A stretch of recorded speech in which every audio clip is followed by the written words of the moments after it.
Good morning, grandkids. Today's book is Ahzidal's Descent by Hayland Greycloak. That name could be Ahzidal, but I'm going to go with Ahzidal, okay? Since I don't know either way. In the days beyond memory, when men first walked the lands of Skyrim, there arose in the city of Saarthal a great enchanter. As a boy, his gift for magic and artifice had been evident to his tutors, and as a man, his skill surpassed them all. And finding nothing more to learn among his kin, he left wife and child and set out to train under the elven masters.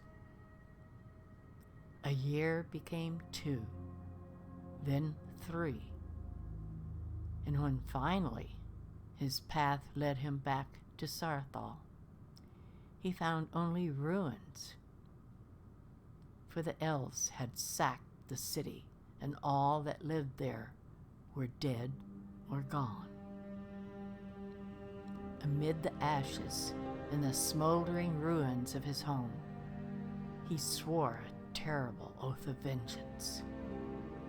And from that comes the name the legends give him, Ahzidal the Embittered Destroyer. Now, grandkids, before I turn the page, I just want to comment. I don't know why he was so livid and swore vengeance and all this stuff that embittered him. When he hadn't bothered to come back home for 3 years, his wife and child probably wouldn't even remember him. And he probably wouldn't even remember them. But anyway, he swore his vengeance. Alone, he could do nothing, and so he bided his time, delving deeper into his art than any before him. From the Dwemer, he learned the 7 natures of metal and how to harmonize them. From the Aelids, the ancient runes, and dawn magic even the elves had begun to forget. Among Falmer and, is it Chimer or Chimmer, and the Altmer, he traveled, taking what he could from each, and all the while plotting how he might turn that knowledge against them. Finally, word reached him of Ysgramor and his companions, newly arrived from Atmora. For 3 days and nights he rode north, and met them as they made landfall on the icy coast near the ruins of Saarthal, which the elves had fortified against them. He offered the companions his service and all he had produced in his years of labor. And with Atmoran steel imbued with his enchantments, the elves fell before them, and at last he had his revenge. But he was not content. His craft had become his life, and his hunger for knowledge still gnawed at him, driving him to delve ever deeper. At long last, he exhausted the lore of the elves, but it was not enough. He sought the secrets of dragon runes, and won for himself a seat among their high priests.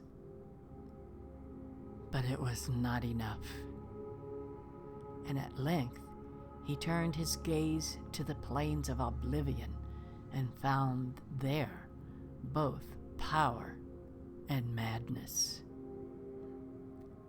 Some say he ventured there, never to return. Others, that he was betrayed by his fellow dragon priests and killed, or driven into hiding in the ruins beneath his beloved Sarthal. Among the Skald of Solsheim, it is said that he fled to their island and was sealed in the depths of the Kolbjorn barrow, together with the last of his relics. But that is the tale, as it was told among the bards of Winterhold. Whatever the truth, the legend of Ahzidal was intended as a warning. In pursuit of perfection, one must take care that the pursuit itself does not become all-consuming. So that was a pretty good tale. He really got into deep trouble.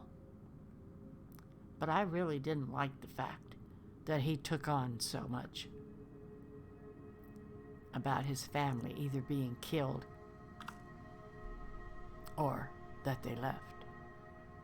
He didn't care when he couldn't bother to come home for 3 years. I'm sorry. I liked the story, and I liked the way it ended for him. I hope you enjoyed it, grandkids. I did. And I'll pick another book, and I'll see you next time. Bye-bye.